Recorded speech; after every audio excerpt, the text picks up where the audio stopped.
Hey everyone, Captain here. This video is a bit different than usual, and you're probably wondering why I'm hosting. Well, I hate to tell you guys, Eric's gone missing. Yeah, we don't know how it happened either. Now, Eric tends to go missing a lot, but he's told us if he's ever gone for more than 5 days, then that's when we should get worried. So, yeah, he's been missing for a week, so Mr. G is looking all around looking for evidence, kind of sleuthing around.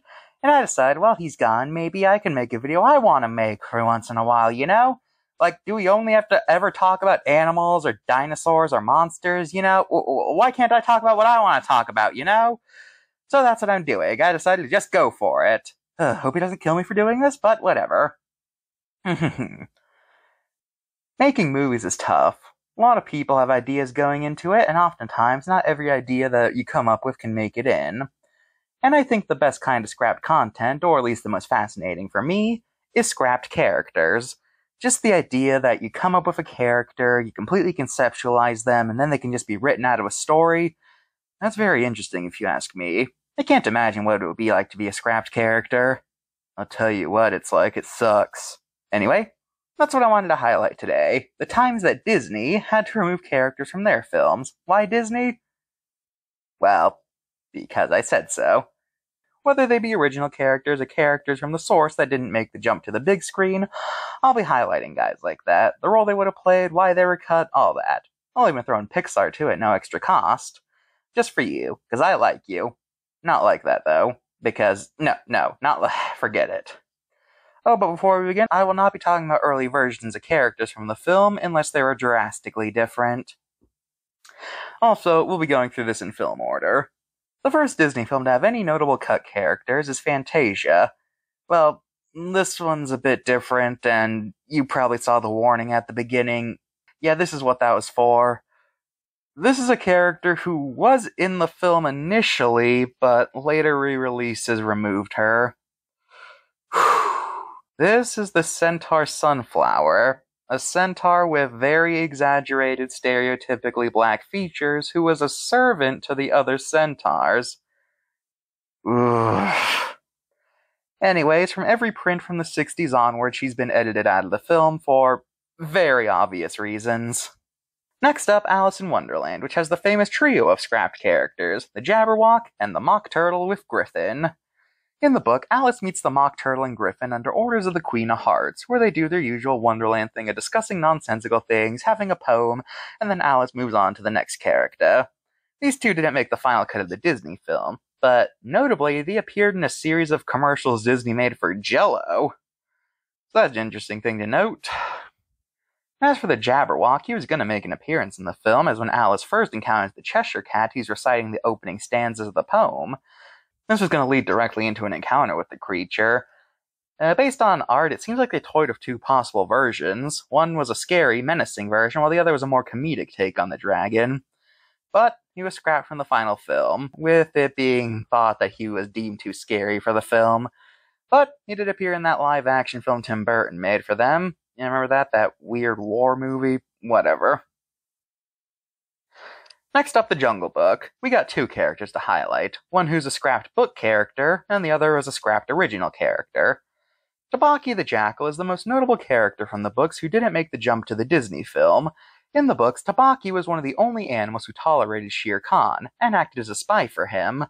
However, he got scrapped from the film. The most common theory as to why is because since their previous film, Sword in the Stone, featured a wolf hunting down the main character, Disney thought that having another comedic failure hunter canine would have been too much of a retread, so he was cut and the role of a comedic predator would go to Kaa, who ironically was a good guy in the books. But Tabaki did make it into the weird Jungle Book Mowgli story film. It's a weird film that exists that's a kind of live-action remake of the film, but yeah. Except here he's a hyena. A spotted hyena. Which don't even live in India. Great job. He wasn't in the 2016 film, but he did have a brief appearance in the novelization. So that's a thing. As for the original scrapped character, the vultures were going to be accompanied by a rhino named Rocky, who had bad eyesight. Well, I mean, don't all rhinos have bad eyesight? Isn't that one of their defining... Whatever. I've never seen an exact reason why he was scrapped, but it was probably because it was to raise stakes, as this is the same scene where Shere Khan finally meets Mowgli. So if there was a rhino there, well, it probably would have been over too quickly unless they came up with a reason as to why he couldn't do anything. So Rocky was scrapped, but he did make a cameo in the 2016 film, which is nice. It's good to see him crawl out of the scrapped character bin. In the Aristocats, Edgar the Butler was going to be accompanied by a maid character named Elvira, and the two would have worked together to bump the cats off to get their wealth. You know, I keep forgetting that this movie is literally about an old woman deciding to leave everything to her cats. Honestly, I do not blame Edgar at all for being upset about that. I mean, wouldn't you be upset if you found out that you were below the pets in the will? Like, what kind of logic is that? Anyway, she got scrapped and Edgar's a sole villain in the film. Now, let's talk about Who Framed Roger Rabbit. This is not a typical Disney film, but I want to talk about it because it's interesting to talk about in this discussion. This film is well known for featuring many of the greats of the golden age of cartoons, but some characters are notably missing. This is because of licensing reasons. They wanted this to be the ultimate throwback to the golden age, but not every company was willing to lend their characters. Even the ones who did agree often had stipulations. Warner Brothers would only let them use the Looney Tunes if Bugs Bunny and Daffy Duck had exactly as much screen time as Mickey Mouse and Donald Duck, which is why they're always in the same scene together. Not that I'm complaining, the fact that that rule exists means that we get to see Mickey and Bugs interact, which, like, that never happened before or since, but I'm getting off topic. Anyways, as for the characters who they couldn't get the rights to, there was Tom and Jerry, Popeye the Sailor, Casper the Friendly Ghost, Felix the Cat, the Pink Panther, and even Superman, who's he was portrayed in the Fleischer cartoons.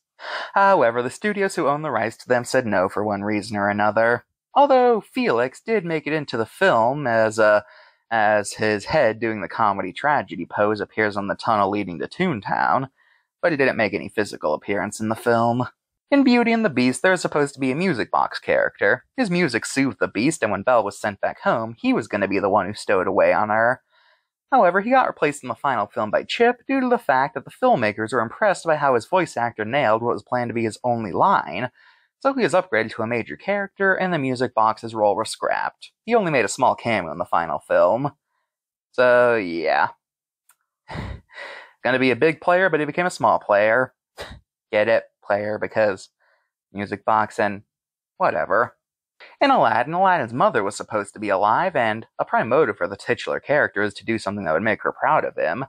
But eventually she was scrapped because they decided that Aladdin being an orphan would work better, I guess. Well, not really orphan. The third film reveals his father's alive, but you know what I mean. But a more notable cut character was the Genie of the Ring. You see, in the original story of Aladdin, there are two genies. One contained in a lamp, which is what made it in the film, and one contained in a ring. And Disney was going to incorporate the Ring Genie, who would have been revealed to be the peddler who was telling the story at the beginning of the movie. But they eventually decided that one genie was enough, and as such, Robin Williams' classic character is all that remained. But he was then going to be given the twist of being the peddler, but they cut the scene revealing it was him because they felt it dragged the ending out too long. So, yeah. Although, in the remake, they did keep the twist, so that's a thing. In The Lion King, Nala was going to have a little brother who was going to be the one who Scar lured into the gorge where the stampede happened, which would have led to Simba and later Mufasa coming to rescue him, which, of course, led to Mufasa's death. But he got scrapped because he was deemed to be pointless, and in the final film, Scar just leads Simba to the canyon himself. Yeah, I can see what they mean by pointless, because, like, what would be the point of him leading him to the canyon instead of just doing it with Simba? And then they probably have to come up with an explanation as to why he couldn't overthrow Scar and things like that, and yeah, the whole thing would have just been a mess. In Pocahontas, there was going to be a third animal companion with a turkey named Red Feather, but he got scrapped after his voice actor died. Yes, I said voice actor. You see, the animals in this film were going to talk, but they got muted to make the film more serious. Maybe if you want to make it more serious, don't play a Tom and Jerry cartoon in the middle of your film, you know what I mean? But I'm just saying, whatever, moving on. In Toy Story, there was going to be a living teething ring character who would inform the toys about how horrible Sid's house is by telling them a story about a rattle named Shakes, who was horribly mangled by Sid. But this scene and character is scrapped for being too creepy, and originally Woody's love interest was going to be a Barbie doll owned by Sid's sister, who would have rescued him and Buzz from Sid's toys. But Mattel, who owns Barbie, refused to use a Barbie in the film because they were afraid it would flop. But once the film came out and basically every pre-existing toy got a major sales boost, they relented and allowed Barbie to appear in the sequels. But for the first film, she was replaced by a Bo Peep figure, who would become a major character in the franchise, except the third film. In Toy Story 2, there was going to be a cactus toy named Senorita Cactus who was part of the Roundup gang. But then in the final film, she was replaced by Jessie, probably because they realized they wanted a cowgirl instead of a sentient cactus thing. I don't blame them, that's kind of a weird concept. Now, Dinosaur had a whole bunch of creatures that were cut from the film. First off, instead of an oviraptor, Aladar's egg would have been taken by an alverosaur. Oviraptors would have still been in the film, but they played a much different role. There were members of the herd who acted as undertakers, eating the members who didn't survive the journey. And they would have talked, which is interesting because none of the meat eaters in this film talk. Concept art also shows Amargosauruses and Utah raptors, both of which are species that were scrapped from the final film. Aladar's grandparents are going to be in the movie, but they got scrapped, probably to make them more isolated from other dinosaurs, and I don't even know how that would have worked with the whole being raised by lemurs thing, but I'm probably overthinking it. The main predator is going to be a T-Rex, but they decided that was overdone and replaced it with a Carnotaurus. And finally, when the Pteranodon was flying towards the Lemur Island, it was going to be attacked by a Mosasaur. Now, this was a very last-minute removal, as not only does the Mosasaur have a complete model, but one of the tie-in books even references the deleted scene. This are probably scrapped for being pointless, but if you rewatch the scene, you'll notice when the pterosaur is flying around the water, you'll notice it kind of jolts back from something like it was dodging something. So, that's probably a relic of the cut mosasaur or something. In The Emperor's New Groove, Kuzco originally had an aide who was a small rock creature, but he would be revealed to be a double agent working for Yzma. He got scrapped and was replaced with Kronk in the final film. In Brother Bear, while it was always going to be about two bears learning to form a brotherly bond, instead of a bear cub, Kenai was instead going to be brothers with an older bear named Grizz, who would act as a mentor figure. But he was replaced with Coda in the final film, since the filmmakers realized that Kenai was already the younger brother when he was a human, so they figured that making him the older brother when he was a bear would be much better thematically.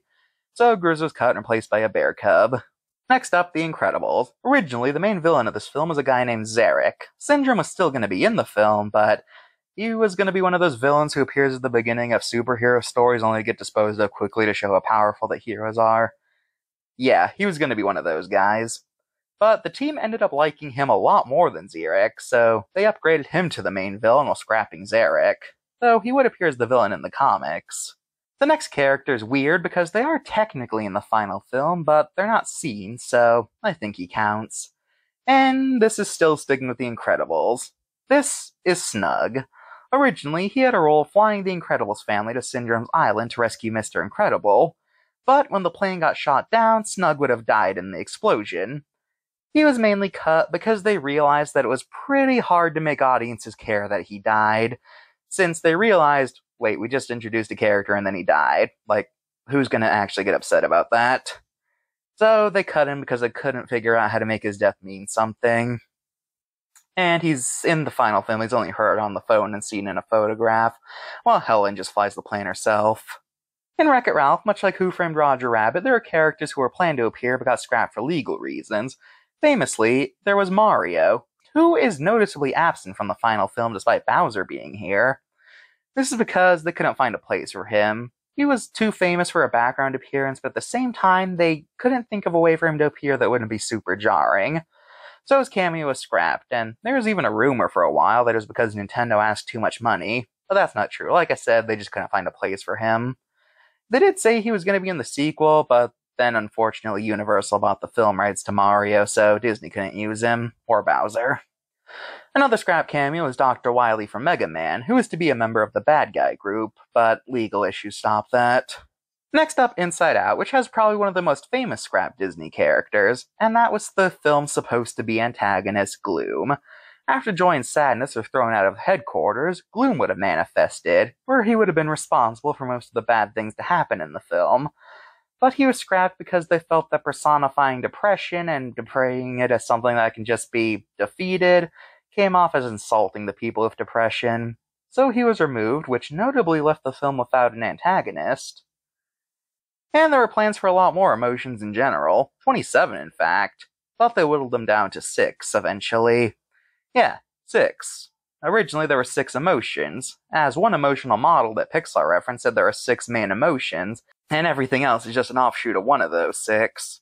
And in that model, there's joy, anger, fear, disgust, sadness, and surprise. But surprise was deemed to be too similar to fear, so he was scrapped. And all of his traits were given to fear. In Zootopia, much like Dinosaur, several species were cut. Concept art shows originally there were domestic dogs, primates, bats, even reptiles, considering there's a crocodilian in this image. But all these are scrapped for one reason or another. Domestic dogs and cats would imply the existence of humans, but for some reason domestic pigs and sheep were okay, but I guess dog breeds is where they drew the line. Anyway, primates are scrapped for being too similar to humans. All non-mammalian animals were cut because they thought it would overcomplicate things. The whole conflicts between predator and prey relation, so they thought that adding non-mammals would just make things way too complicated. Alright, next up, Finding Dory, and I'm kind of cheating here since these characters do appear in the final film, but in a much smaller role than intended. But it's an interesting story, so I'm telling it. Originally, the Tank Gang from the first movie were to play a larger role. You see, in this draft, Squid Attack happened halfway to California instead of right on the shores, and Dory would have been separated from Marlin and Nemo. But the two of them would encounter the Tank Gang having escaped from their bags, who would assist the duo on their mission to rescue Dory. But unfortunately, Marlin would keep screwing things up because of his fears getting the best of him. But this subplot was deemed too distracting, so the Tank Gang was reduced to a cameo in the post-credits. Nice. In Moana was going to have several brothers, who she would have had to rescue, but that was scrapped, and in the final film, Moana's an only child. And finally, we're reaching Encanto. In this film, Isabella was going to have a dorky love interest who she was in a secret relationship with due to not being approved by Alma. I couldn't figure out exactly why he was scrapped, but hey, what a place to end. There's more scrap characters than that out there, but those are the ones I wanted to highlight. And something I noticed that once it got to the CGI era, these films have basically stopped having scrapped characters. I feel like in Pixar's case, it really shows how much thought they put into their story, that they don't really scrap anyone and usually just move them to a different place or have them in a different role, instead of just outright scrapping them. Interesting to note. So, of these characters, which one do you think was most deserving of being in the final film, and who are you glad they cut the most? Leave your answers in the comments. And if you've seen Eric, please tell us.